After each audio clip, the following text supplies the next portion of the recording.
رسول اللہ کو بھی نہ معلوم ہو تو پھر اس کے آنے کا مطلب کیا ہوتا ہے؟ کیوں آیا؟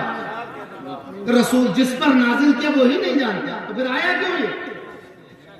اور ابس اور بیکار کوئی چیز ہو نہیں سکتی، تو لہٰذا ماننا پڑے گا اگر مسلمان رہنا ہے صحیح اور جنت کا حقدار رہنا ہے، اللہ کا پسندیدہ بندہ رہنا ہے، تو یہ ماننا پڑے گا کہ اللہ نے اپنے حبیب کو بتایا اور یہ ایک راز تھا کہ جو کسی اور پر ظاہر نہیں تھا۔ اور اگر اللہ عمر دے تو جب حضرت عیسیٰ کا نزول ہو اور آپ کی ملاقات ہو جائے تو آپ ان سے پوچھیے گا کہ الف لام میم کا مطلب کیا ہے، پھر جو وہ ارشاد کرنا تو لکھ لیں گے۔ کوئی نہیں جانتا، رسول جانتے ہیں۔ یہ ہے تعلق رسول اللہ کا قرآن سے، یہ ہے قرآن سے تعلق رسول اللہ صلی اللہ علیہ وسلم۔ قرآن کے وہ الفاظ جس کو کوئی نہیں جانتا وہ بھی رسول اللہ جانتے ہیں۔ خیر بات ہو گئی، ذالک الکتاب لا ریب فیہ۔ اب یہاں سے عام خطاب شروع ہوا، اب یہاں پر بھی بات غور سنو۔ اس خطاب میں بھی اللہ نے دو میزان کر دیے، امتیاز کر دیے۔ ایک ہے الف لام میم جو کسی کے سمجھنے کے لیے، پھر اس کے بعد ہے ذالک الکتاب لا ریب فیہ جو کسی اور لوگوں کے سمجھنے کے لیے۔ تو جہاں سے ہمارے سمجھنے کی بات شروع ہوئی وہاں سے ہم نے اپنا لڑائی شروع، مگر ایمان رکھا کہ الف لام میم نہیں قرآن، قرآن سے خارج نہیں کر سکتے اس کو کہ چونکہ سمجھ میں نہیں آیا لہذا قرآن۔ ایک کاتب تھا، الکاتب کل حمار کا تھا، اس کو قرآن کتابت کے لیے دیا گیا تو اس نے قرآن پورا کتابت کر کے لایا، جو پریس والے تھے ان کو دیا تو ان کا بھائی کتابت کر دی، کہا کتابت تو کر دی مگر بتائیے قرآن میں کہیں ابلیس کہیں شیطان؟ مجھے مناسب نہیں لگا کہ اتنی مقدس کتاب میں اتنا گندا نام آئے، تو پھر کیا کیا؟ تم نے کہا کہ کہیں کہیں آپ کا نام لکھ دیا، کہیں کہیں آپ کا نام لکھ دیا۔ تو ایسا ہو جاتا ہے، تو یہ تو نہیں ہو پائے گا نا، تو قرآن میں سے کچھ نکال دو کچھ ڈال دو، ایسا نہیں ہو سکتا۔ الف لام میم کو قرآن سے نکال نہیں سکتے، اور الف لام میم کا ترجمہ آپ قرآن کے ترجمے میں لکھ نہیں سکتے۔ ہے قرآن مگر آپ نہیں جانتے۔ ایمان ہے ہمارا الف پر ہمارا ایمان کہ یہ قرآن کا حصہ ہے، لام اور میم پر ہمارا ایمان کہ قرآن کا حصہ ہے، مگر ہم جانتے سمجھتے نہیں ہیں اس کو، مگر مانیں گے قرآن۔ جب دلیل دینا ہوگی کہ دیکھو قرآن میں کچھ حصے ایسے ہیں کہ جس کو اللہ اور اس کے رسول کے علاوہ کوئی نہیں جانتا، تو ہم کہیں جیسے لکھیں گے، یہاں سے مسئلہ حل کریں گے، دلیل پیش کریں گے۔ ذالک الکتاب لا ریب فیہ۔ اب یہاں سے عوام کو، امت کو، تمام لوگوں کو مخاطب کر دیا کہ یہ وہ عظیم الشان کتاب ہے۔ اب اس بحث میں نہیں پڑھوں گا کہ ذالک الکتاب کہہ کے قریب کی کتاب کی دوری کی کتاب کی، ایک عظمت کے لیے آ گیا، بہت عظمت والی کتاب ہے یہ، وہ عظمت والی اور عظیم اور بڑی کتاب ہے۔ لا ریب فیہ، اس کے اندر کوئی ریب یعنی شک سے بھی اور معمولی درجے کا گمان وہم کی گنجائش ہے۔ عجیب و غریب بات ہے، ابھی اس کتاب کے اس آیت سے پہلے کے 3 حروف جو گزرے ہیں الف لام میم، اس کے بعد تمہارے ایمان کی ڈور کو اللہ ٹٹول رہا ہے کہ الف لام میم جس کا کچھ معنی تمہیں نہیں معلوم، اور اس کے فوراً بعد کہا کہ اس میں گنجائش نہیں ہے گمان کی، اس میں شک کی گنجائش نہیں ہے، اور اتنے عظیم 3 الفاظ کے بعد کہ جس کو مطلب کوئی جانتا ہی نہیں، کچھ بھی نہیں جانتا اس کے بارے میں، اس کے بعد بھی اللہ کہہ رہا ہے کہ اس میں گمان اور شک نہ کرنا۔ اس طرح یہ ہوتا ہے مسلمان، الف لام میم کے بارے میں کچھ بھی نہیں جانتے، اس کے بعد بھی کہہ رہے ہیں کہ ہمیں کوئی شک نہیں ہے اس کتاب، یہ کتاب بے ریب لا ریب ہے، بے عیب ہے، اس میں کوئی گمان اور شک اور تخمینہ اور تذبذب کی بات، جو کچھ ہے وہ سب مستحکم ہے، جو کچھ ہے وہ اللہ کا کلام ہے، جو کچھ ہے وہ حق ہے، سچا ہے اور حقیقت ہے۔ تو یہ عظیم الشان کتاب جس میں کوئی شک کی گنجائش ہے، تو آپ شک نہیں کر سکتے۔ اب آپ شک کرتے کس چیز میں شک کر سکتے؟ قرآن کا یہ تعارف دینا کہ دیکھو یہ وہ کتاب ہے جس میں شک نہیں کر سکتے تم، یہ کیسا تعارف ہے؟ ذالک الکتاب لا ریب فیہ، یہ وہ کتاب ہے جس میں شک اور وہم کی گنجائش نہیں ہو سکتی، نہیں ہے۔ تو اے مولا، اس کتاب میں کوئی ایسی چیز بھی تھی جس میں کوئی شک کر، کس چیز میں شک کرے گا؟ سب سے پہلا شک کہ یہ کتاب اللہ کی ہے کہ نہیں، یہ ہو سکتا نا پہلا شک۔ جب رسول اللہ نے کہا کہ یہ قرآن ہے تو پہلا شک کیا گزرا مکے والوں نے کہ یہ اپنی طرف سے لائے، یہ شاعری کر رہے ہیں، یہ ان کی اپنی بولی ہے، یہ لوگوں کو ایک اچھی بولی سنا کر جادو کر دیتے ہیں، یہ جادوگر ہے، یہ کاہن ہے، یہ نجومی ہے. اس طرح کی بات کی کہ نہیں کی لوگ. سب سے پہلا شک کیا ہو سکتا تھا؟ یہ قرآن اللہ کا کلام نہیں ہے. یہ ہو سکتا تھا نا.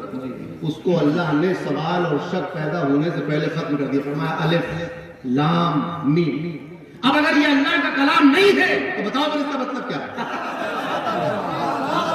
شک بعد میں کرنا، پہلے بتاؤ کہ اس کا مطلب کیا ہوا، اور اگر مطلب نہ بتا سکو تو پھر لے کے آؤ ایک ایسا کلام کہ جس کا مطلب محمد میں جانتے ہیں. ہم بھی ایک ایسا کلام لے کر. نعرہ تکبیر، نعرہ رسالت، نعرہ غوث، علم مصطفیٰ، مقام مصطفیٰ، خطیب ہندوستان، خطیب ماجرا. اگر اس میں شک ہو تمہیں کہ یہ اللہ کا کلام نہیں ہے تو مطلب بتائیے. اگر یہ انسانوں کا کلام ہے تو تم بھی انسان ہو، بتاؤ میں مطلب کیا ہوا. اور اگر مطلب نہ بیان کر سکو تو تم بھی کچھ ایسا کلام لے کر آؤ کہ جس کا مطلب مسلمان نہ جان سکے. لائیے آپ کو. واہ واہ واہ. عربی زبان تو 56 ملکوں میں بولی جاتی ہے. 52-53 ملکوں کی سرکاری زبان عربی. لائیے آپ بھی کچھ ایسا کلام کہ مسلمان جس کو نہ جان سکے یا کوئی دوسرا انسان اس کا مطلب نہ جان سکے. آپ بھی لائیے. تو یہیں سے پہلے ہی نفس سے اللہ نے قرآن کی حقانیت ثابت کر کے شکوک و شبہات ختم کر کہ اب اس میں شک نہ کرنا کہ یہ اللہ کی. پہلا شک یہی ہو سکتا تھا کہ بھئی یہ قرآن لے کر آئے ہیں رب کی سرزمین پر ایک شک، وہ کہہ رہا ہے یہ اللہ کا کلام ہے. یہ شک ہو سکتا تھا کہ نہیں؟ تو اس شک کو دور کر دیا. ذالک الکتاب لا ریب. اب اس میں شک نہ کرنا کہ یہ اللہ کا کلام ہے کہ بندے کا کلام ہے، کیونکہ یہ بات تو دعویٰ کرنے سے پہلے دلیل دے چکا ہے اور آگے بڑھی ہوئی ہے دلائل اس میں کہ اللہ کی. وہ چیلنج اور تحدی کہ تم اس جیسی لے آؤ اور یہ اللہ کا کلام ہے، اس میں غیب کی خبریں ہیں اور اس میں یہ سب بات کی باتیں. الف لام میم سے بات ختم ہو گئی. اب آپ کیونکہ عقل حیران ہو گئی انسان کی عقل کو ایک جھٹکا لگا کہ ہاں بھی بات تو صحیح ہے. ذالک الکتاب لا ریب. تو اس کتاب میں سب سے پہلا شک یہ دور کیا کہ کتاب کس کی ہے. یہ حقیقت بن گئی کہ یہ کتاب اللہ کی ہے، یہ کلام اللہ کا ہے. ذالک الکتاب لا ریب فیہ. سب سے بڑا شک جو ہو سکتا تھا قرآن کے بارے میں وہ یہی تھا کہ کلام کس کا ہے. وہ شک دور ہے، اللہ کا کلام. جب یہ بات ہو گئی کہ یہ اللہ کا کلام ہے، ذالک الکتاب لا ریب فیہ ہدی. تو جس کو یہ بات یقین، اس بات کا یقین ہو جائے، جس کا ایمان اس بات پر ہو جائے کہ یہ کلام اللہ کا ہے، تو وہاں سے ہدایت کی شروعات ہو. پہلے تو یقین کرو کہ یہ کلام اللہ کا ہے. جب تک یقین نہیں ہوگا کتاب ہاتھ میں لیے گھومتے رہو گے، ہدایت نہیں. شک کرنے والے کو یہ کتاب ہدایت نہیں. شک دور ہو جائے گا، وہاں سے ہدایت کی بات شروع ہوگی. اور جب تم یہ مان لو گے کہ یہ کلام اللہ کا ہے تو تمہیں یہ ماننا پڑے گا کہ جو یہ کلام لا رہا ہے وہ اللہ کا نبی. یہ ہو نہیں سکتا کہ کلام جو اللہ کا ہو لیکن محمد اللہ کے رسول اور نبی نہ ہو. یہ نہیں ہو سکتا. جب آپ نے یہ مانا کہ قرآن اللہ کا کلام ہے، اس میں کوئی شک نہیں رہا، تو اس میں بھی کوئی شک نہیں رہا کہ محمد صلی اللہ علیہ وسلم اللہ کے رسول، اللہ کے نبی ہے. کیونکہ نبی اور رسول کے علاوہ کوئی کلام اللہ کا لا نہیں کرتا. تو جب آپ نے محمد الرسول اللہ صلی اللہ علیہ وسلم کو اللہ کا نبی اور پیغمبر مان لیا، قرآن کو اللہ کا کلام مان لیا، تو ماننا پڑے گا کہ اللہ کی شان کیا ہے، وحدہ لا شریک لہ. اب دیکھیں ہدایت کا آغاز ہو رہا ہے. یہی تو سب سے بڑی ہدایت اس کائنات میں کیا ہے، لا الہ الا اللہ وحدہ لا شریک لہ. یہ سب سے بڑی ہدایت، سب سے بڑی ہدایت ہے. تو جب آپ نے یہ مانا، قرآن کو مانا، رسول اللہ کو مانا، اب ہدایت شروع ہوئی. اور پھر اللہ نے ہدایت کا تعلق بھی بتا دیا، ہدی للمتقین. یہ اللہ سے ڈرنے والوں کے لیے ہے ہدایت. ایک بات سمجھیے، جو اللہ کا تقوی شعار بندہ ہوگا تو پہلے سے ہدایت یافتہ ہوگا. ایسا کیسے ہو سکتا ہے کہ گمراہ آدمی پہلے متقی بنے پھر وہ قرآن سے ہدایت لے؟ یہ ترتیب تو سمجھ میں نہیں آئی نا کہ پہلے ایک گمراہ آدمی پہلے متقی ہو جائے، اس کے بعد اس کو ہدایت دی جائے. قرآن نے کیا کہا ہدی للمتقین، یہ تقوی والوں کے لیے ہدایت کی کتاب ہے۔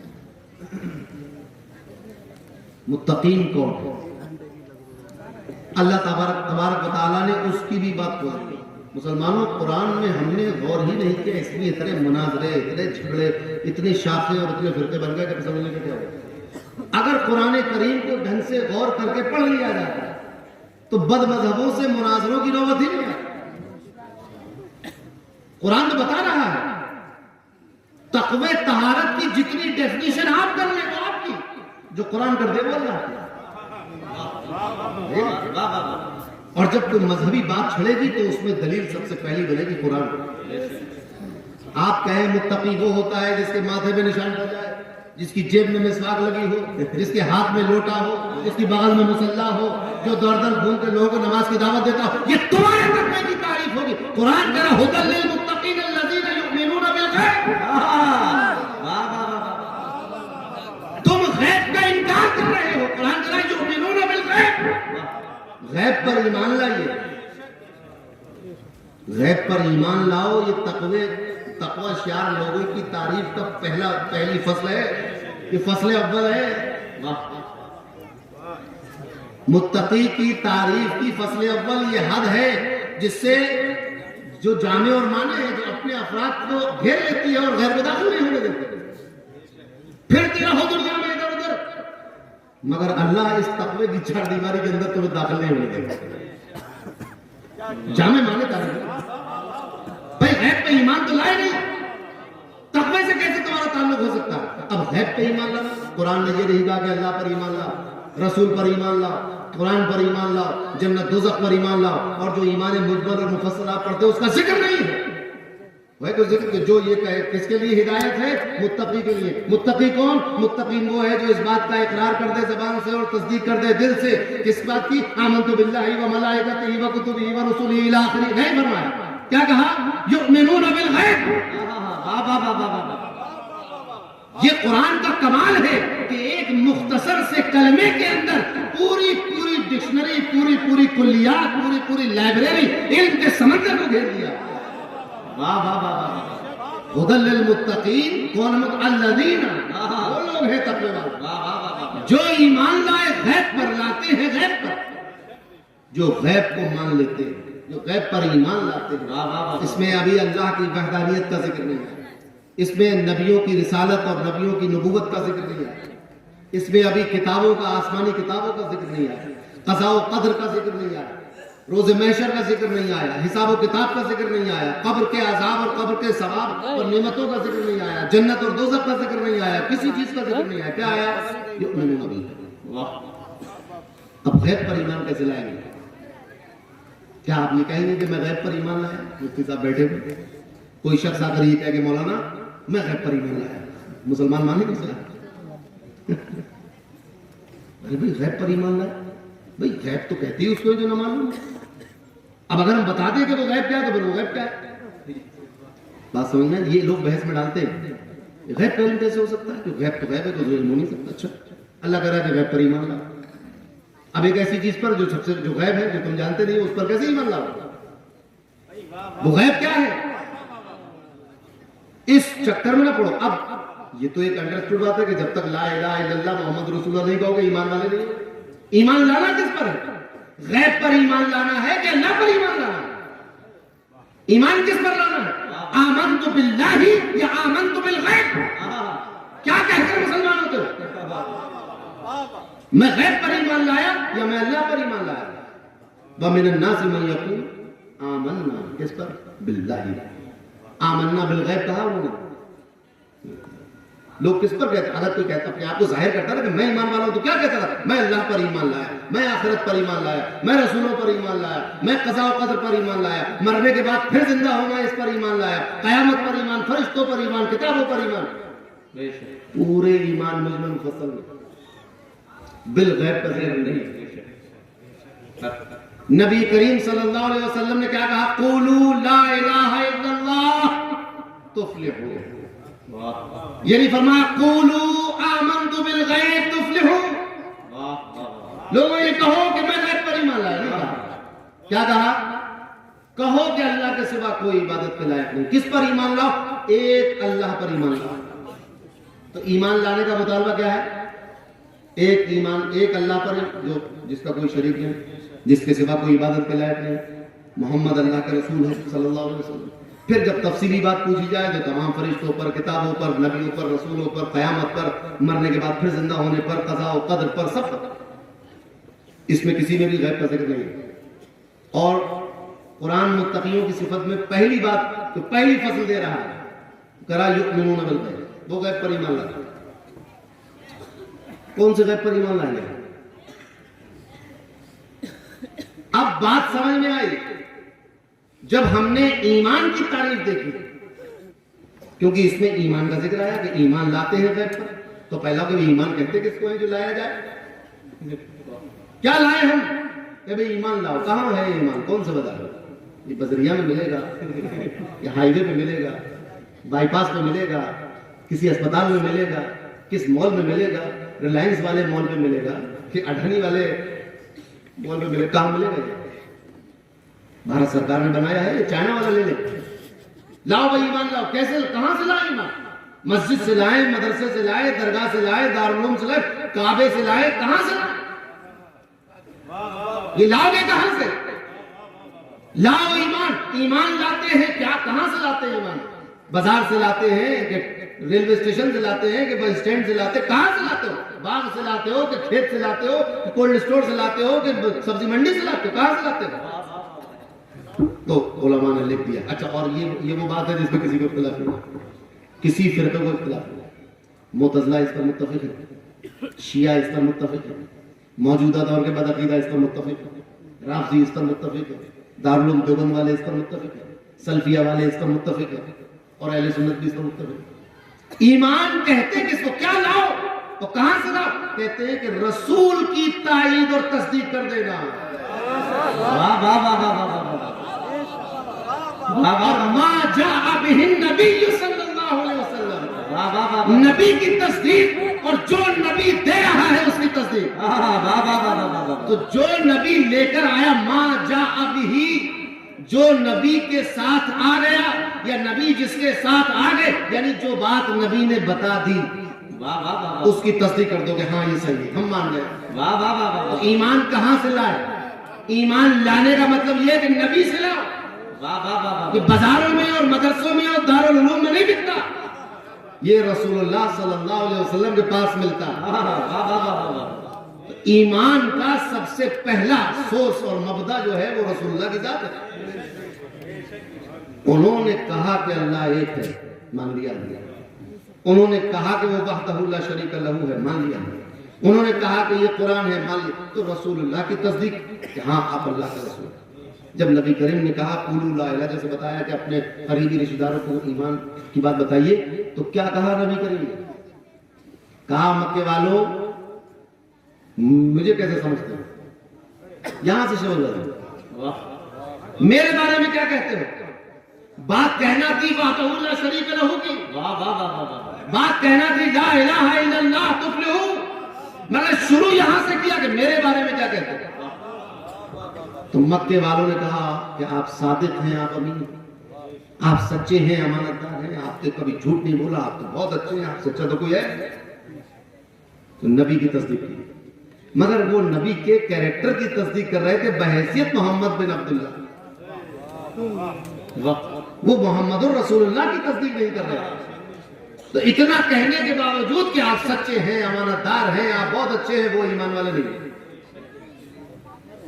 تو پتہ چلا کہ یہ مان لینا کہ ہاں مکے میں محمد تھے، وہ عبداللہ کے بیٹے، عبد المطلب کے پوتے، فاطمہ کے باپ، اور یہ سب، یہ ایمان کا حصہ ہے. محمد الرسول اللہ خاتم النبیین، یہ ماننے کا اور اقرار کرنے کا نام ایمان ہے. سمجھے بات کو آپ؟ تو نبی کی تصدیق اور نبی کے ساتھ جو آیا، جو بھی خبر نبی نے دی اس کی تصدیق. پتہ یہ چلا یؤمنون بالغیب، وہ غیب پر ایمان لاتے، اور ایمان لائے تھے نبی پر. تو پہلا غیب تو خود نبی ہوئے.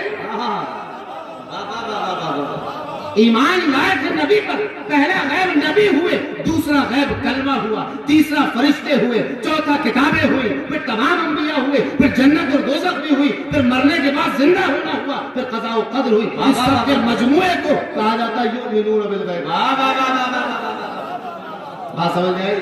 واہ واہ واہ واہ واہ واہ واہ سبحان اللہ سبحان اللہ واہ واہ واہ واہ واہ. ابھی تو یہی نہیں معلوم آپ کو کہ یہ محمد جو کہہ رہے پہاڑ کی چوٹی پہ کھڑے ہیں یہ نبی ہیں. واہ واہ واہ. غیب کی بات تھی, یہ غیب کی بات تھی. کہ پہاڑی میں ایک فرشتہ آیا, اس نے قرآن پیش کر دیا کہ یہ اللہ نے آپ کو قرآن دیا ہے, اقرأ بسم ربک الذی خلق. وہی آ گئی, کس کو معلوم؟ غیب کی بات. اب ایمان لاتے ہیں غیب پر, کیا مطلب؟ ایمان لاتے ہیں رسول اللہ پر اور رسول اللہ کی بتائی ہوئی باتوں پر. اب اگر وہ باتیں اور خود رسول اللہ, اگر یہ کچھ غیب کا چکر نہ ہوتا تو پھر یؤمنون بالغیب کوئی اور چیز ہوتی, رسول کچھ اور ہوتے, توحید کچھ اور ہوتی, قیامت کچھ ذکر کچھ اور ہوتا, یوم آخرت کا ایمان کچھ اور ہوتا. نہیں, یؤمنون بالغیب, یہ غیب پر ایمان لاتے ہیں تو اس سب کے مجموعے کا نام ہوگا غیب, جس میں پہلا نمبر رسول اللہ, دوسرا کلمہ توحید کا, تیسرا تمام انبیاء کا, پھر ایسے ترتیب فرشتے اور کتابیں اور سب چیز. تو یہ ہے یؤمنون بالغیب. غیب کوئی الگ سی چیز نہیں ہے, بلکہ رسول اللہ اور ان کی بتائی ہوئی باتوں کو اللہ نے کہا ہے. تو وہ غیب پر ایمان لانے کا مطلب کیا ہے کہ نبی کریم صلی اللہ علیہ وسلم پر ایمان لانا. جس نبی کے مان لینے کو قرآن یہ نہیں کہتا یؤمنون بالنبی, کہتا یؤمنون بالغیب. اس نبی سے غیب کی نفی کر دینا کتنی حماقت کی بات ہو. جس نبی کو اللہ کہہ رہا ہے کہ یہ غیب ہے, اسی کو تم کہہ رہے ہو یہ غیب نہیں ہے.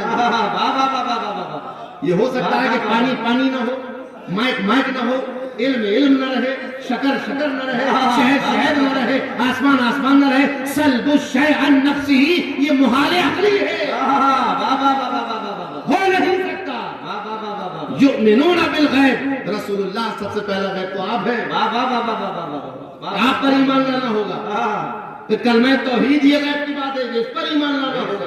یہ قرآن ایک غیب کی بات ہے کہ اس پر ایمان لانا ہوگا. اور تاجدار اہل سنت نے تو 2 مصروں میں بات ختم کر دی, فرمایا کہ غلام ایسے نبی کا ہوں خدا کو جس نے دیکھا ہے, غلام ایسے نبی کا ہوں خدا کو جس نے دیکھا ہے, میں بن دیکھے خدا پر اس لیے ایمان لانا. نعرہ تکبیر, نعرہ رسالت, نعرہ غوث, علم غیب مصطفیٰ, علم غیب مصطفیٰ, مقام مصطفیٰ, خطیب ہندوستان, جانشین حضور تاجدار اہل سنت. اور سنو,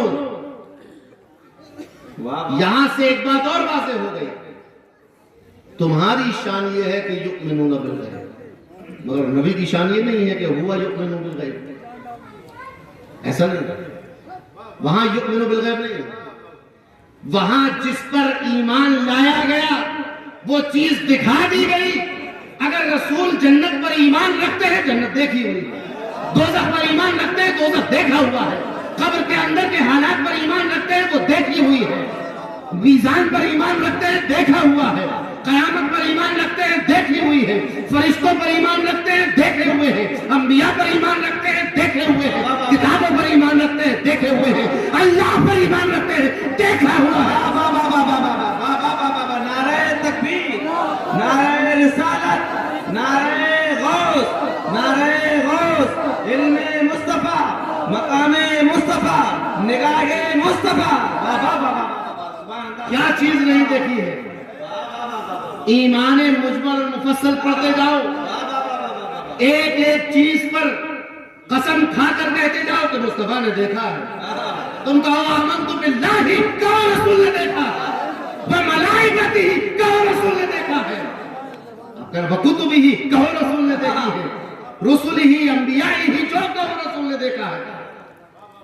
مر کر بعد میں اٹھنا ہے, بعد الموت, رسول نے دیکھا ہے. اگر نہیں دیکھا تو کیسے کہہ دیا کہ جب میں اٹھا تو دیکھا کہ عیسیٰ, حضرت موسیٰ عرش کے پائے کو پکڑے کھڑے ہیں. دیکھ چکے ہیں, ابھی قیامت برپا نہیں ہوئی, رسول اللہ دیکھ چکے ہیں. ابھی قبروں سے اٹھایا نہیں گیا, رسول اللہ دیکھ چکے ہیں. ابھی میزان لگایا نہیں گیا، رسول اللہ دیکھ چکے ہیں۔ ابھی حساب لیا نہیں گیا، رسول اللہ دیکھ چکے ہیں۔ ابھی شفاعت کی نہیں گئی، رسول اللہ دیکھ چکے ہیں۔ ابھی جہنم سے شفاعت کر کے کسی کو نکالا نہیں گیا، رسول اللہ دیکھ چکے ہیں۔ سبحان اللہ سبحان اللہ، واہ واہ واہ واہ واہ۔ آپ آمنت باللہ و ملائکتہ و کتبہ و رسلہ، جو بھی کہہ دیا آخر، جتنا بھی ایمان آخر تک چلے جائیے، ہر چیز رسول اللہ کی دیکھی ہوئی، بنا دیکھے ہوئے والا معاملہ نہیں ہے۔ یہ آپ تو ہمارے ساتھ ہے، تو ایمان لانے میں ہم اور آپ نبی کی طرح نہیں، واہ واہ، آپ اور ہم یؤمنون بالغیب ہیں، وہ دیکھے ہوئے ہیں، ہر چیز ہے، وہ دیکھ چکے ہیں، دیکھ کر ان کے نظر میں ہے، جلوہ کر چکے۔ جنت صرف دیکھی نہیں بلکہ جنت میں جا کے دیکھے، جہنم صرف دیکھی نہیں، جہنم کے اندر چلتے ہوئے دیکھے، صرف دیکھا نہیں، بیت المعمور کو دیکھا نہیں بلکہ اس کے اندر کی کیفیت کیا ہے، حضرت ابراہیم کو صرف دیکھا نہیں بلکہ بات کر لی، ملاقات کر لی، حضرت موسیٰ کو صرف دیکھا نہیں بلکہ باتیں کر لی، تمام انبیاء کو صرف دیکھا نہیں ہے بلکہ امامت فرما چکے ہیں۔ یؤمنون بالغیب، یہ رسول کے کلمہ پڑھنے والے امتی کی شان، ان میں بھی متقی لوگوں کی۔ تقوی والا کون ہے؟ اب یہ کتاب ہدایت بنے گی کس کے لیے؟ کس کے لیے؟ لوگ سمجھتے کلمہ پڑھ چکے، حفظ کر لیا، حج کر چکے، زکات دے چکے، ہم تو ہدایت یافتہ ہیں، قرآن کا بھی کہاں سے؟ ہدی للمتقین، یہ کتاب تمہارے لیے نہیں، متقی کے لیے ہدایت ہے۔ متقی کون ہے؟ سب سے پہلا نمبر جو ایمان لیا غیب پر۔ اب غیب کی تشریح آپ سن چکے، کیا کیا ہے، ان سب پر ایمان لے۔ الذین یؤمنون بالغیب ویقیمون الصلاۃ، اب جو نمازیں قائم رکھتے ہیں، تو متقی میں پہلا نمبر ہے ایمان کا، پھر ہے اعمال کا۔ جس کا ایمان گڑبڑ ہو، نمازیں بہت ہوں، متقی نہیں ہو سکتا۔ جس کا ایمان ٹناٹن ہو، اعمال غائب ہو، متقی نہیں ہو سکتا۔ سمجھے؟ دیکھو قیامت کے دن بخشش کا مسئلہ الگ ہے، متقی نہیں ہو سکتے۔ بخشے تو وہ بھی جائیں گے جن کے دل میں رائی کے دانے کے برابر ایمان، جس نے کوئی نیکی نہیں کی، صرف ایک چھوٹا سا ذرہ ایمان کا لے کر گیا، وہ بھی بخشا جائے، وہ ایک بحث الگ ہے۔ مگر خوش عقیدہ ہو، نماز غائب ہے، تقوی والے نہیں۔ نمازوں پر نمازیں ہیں، سجدوں پہ سجدہ ہے، ایمان میں گڑبڑی، عقیدہ بدعقیدہ ہو گیا، تقوی والے نہیں۔ ایمان کی مضبوطی، عقیدے کی ستھرائی، اور پھر اعمال کی پابندی۔ ایک بار نماز پڑھ لی تو نماز وہ متقی نہیں، قائم کرتے ہیں نمازوں کو، یعنی برقرار رکھتے ہیں۔ اور یہاں صرف نماز کہہ دیا گیا تو پتہ یہ چلا کہ روزہ رکھنے والے متقی نہیں، زکات دینے والے کا تقوی سے کوئی تعلق نہیں، حج کرنے والے کا تقوی سے کیا تعلق؟ کیونکہ متقیوں کے تعریف میں اللہ نے کیا کہا؟ کہ جو نماز قائم کرتے ہیں، بس باقی کے تین ختم کر دیا۔ اللہ نے رخصت دی، جاؤ مت پڑھ رہا سے آج تو تم نہ حج کرو نہ تم زکات دو۔ لوگوں نے کہا کیا بات ہے، اسی لیے ہم لوگوں نے زکاتیں دینا بند کر دیا، حج فرض ہونے کے بعد حج کرنا بند کر دیا۔ آدمی سوچتا ہے ریٹائر ہو گیا پھر حج پہ جانا، بچوں کی شادی ہو جائے پھر کر لوں گا، ابھی پھر لوٹ کے داڑھی رکھنا پڑے گی، تو ابھی تو میں جوان ہوں، ابھی کیا کروں گا؟ حج خانہ کی فرض ہے۔ کیوں؟ دلیل یہ کہ دیکھیے تقوی کے لیے کہاں ضرورت ہے، اس کے اللہ نے فرمایا کہ یقیمون الصلاۃ، نماز قائم کر لو بس۔ یہ تشریح کفر ہے، گناہ ہے کہ نہ روزہ رکھیں گے ہم، اس لیے ہم نے روزہ رکھنے کر دی، کیونکہ روزے داروں کا تقوی سے کیا تعلق؟ وہ یقیمون الصلاۃ، تو نمازوں والوں کے لیے ہے، ایسا نہیں۔ نماز چونکہ ام العبادات ہے، تو علامت کے طور پر تمام اعمال کے اوپر نماز کو رکھ دیا گیا، اور اس کے نیچے دنیا کے اللہ کے شریعت کے تمام اچھے اعمال کو، تمام فرائض و واجبات کو اس کے نیچے رکھ دیا گیا۔ تو نماز بول کر تمام فرائض و واجبات کو مراد لیا گیا۔ نماز کی پابندی کرتے ہیں یعنی تمام فرائض و واجبات ادا کرنے والے، کیونکہ نماز کی شان یہ ہے کہ جو نماز کا پابند ہوگا، جو نماز کو صحیح طور پہ ادا کرنے والا ہوگا، جو نمازوں کو قائم کرنے والا ہوگا، ان الصلاۃ تنہی عن الفحشاء، سبحان اللہ سبحان اللہ، نماز اپنے پڑھنے والوں کو گمراہیوں سے، فحاشی سے، برائیوں سے روک لیتی ہے، تو روزہ چھوڑ دینا یہ بھی ایک گمراہی ہے۔ نماز پڑھنے والے کو اس چیز سے نماز روکے گی۔ حج فرض ہونے کے بعد حج نہ کرنا یہ بھی ایک گناہ ہے، برائی ہے، نماز اس سے بھی روکے گی۔ زکوٰۃ فرض ہونے کے بعد زکوٰۃ نہ دینا یہ بھی ایک گناہ ہے، نماز اس سے بھی اپنے نمازی کو روکتی ہے۔ تو نماز کا ذکر کر کے تمام نیک اعمال، تمام فرائض و واجبات اور مستحبات کو، تو نماز قائم کرنے کا مطلب کیا ہے کہ تمام فرائض و واجبات کی ادائیگی کرتے ہیں۔ مثال کے طور پر میں اکثر جب اس بات کو کہتا ہوں تو میں ایک مثال پیش کرتا ہوں۔ مثال یہ ہے، 1 گھنٹہ ہو گیا آپ کو نماز سیکھنا تھی، آپ آئے مولانا کے پاس، کہا بھائی نماز سکھائیے۔ مولانا نے بتایا کہ دیکھو بھائی اللہ اکبر کے نیت، پھر ثنا، ترتیب لکھو، پہلے تکبیر، پھر ثنا، پھر الحمد، پھر قل اللہ، پھر رکوع۔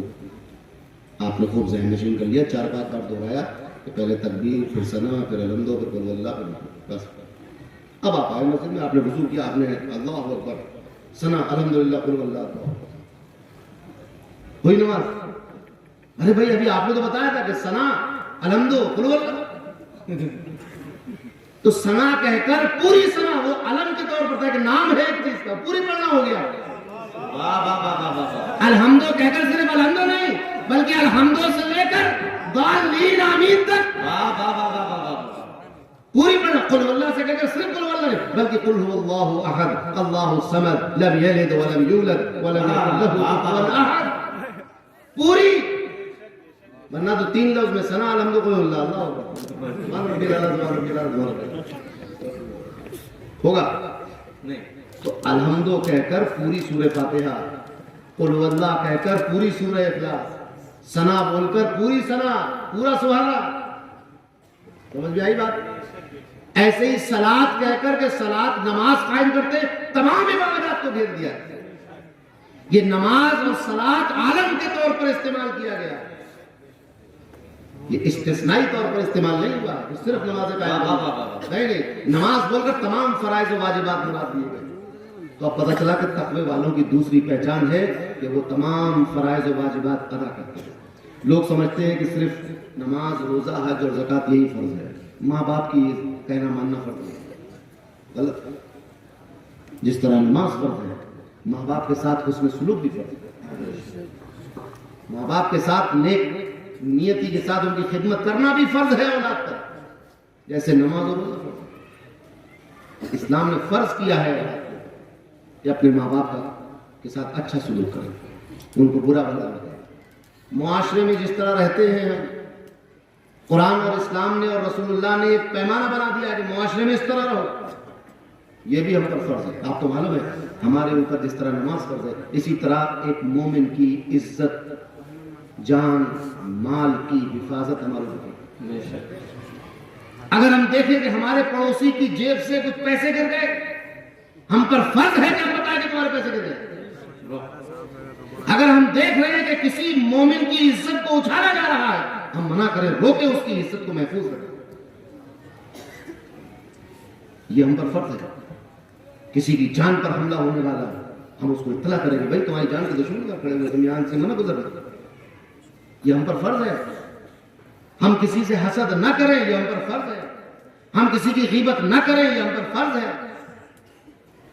یہ تمام چیزیں ہم پر فرض ہیں۔ سمجھ میں بات ہے؟ تو جتنے بھی فرائض ہیں، ایسا نہیں ہے کہ متقی نماز، روزہ، حج اور زکوٰۃ تو خوب کرتا ہے مگر غیبت بہت کرتا ہے، متقی نہیں ہو سکتا۔ ماں باپ کے ساتھ بدتمیزی کرتا ہے، وہ نمازی ہو سکتا ہے، متقی نہیں ہو سکتا۔ نمازی ہونا الگ ہے، روزے دار ہونا الگ ہے، حاجی ہونا الگ ہے، زکوٰۃ دینے والا ہونا الگ ہے، متقی الگ ہے۔ ایک ہو سکتا ہے کہ ایک شخص زکوٰۃ بالکل نہیں دیتا مگر متقی ہو، ایک بار بھی حج نہیں کیا مگر متقی ہے، بھائی اس پر حج فرض نہیں تھا، نہیں کیا حج، اس پہ زکوٰۃ فرض نہیں تھی مگر زکوٰۃ نہیں، مگر متقی ہے۔ سمجھے گا نہیں؟ بھائی صاحب نصاب نہیں تھا، غریب آدمی تھا، 5 روپے 10 روپے روزانہ کمانے والا آدمی تھا،